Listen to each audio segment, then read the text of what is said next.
एक और मौसमी बीमारियां सर्दी जुकाम खांसी से लोग परेशान हैं, जबकि विदिशा के अस्पताल में बोर्ड लगा दिया कि खांसी की दवा खत्म हो गई।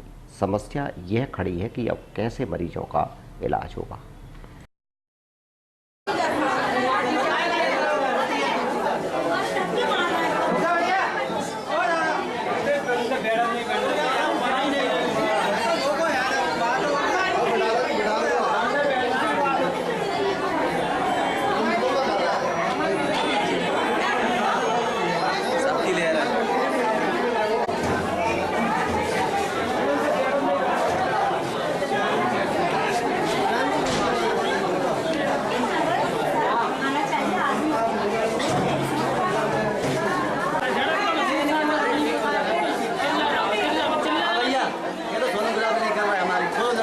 रिकॉर्डिंग चल रही है, बोलो जाओ आगे सामने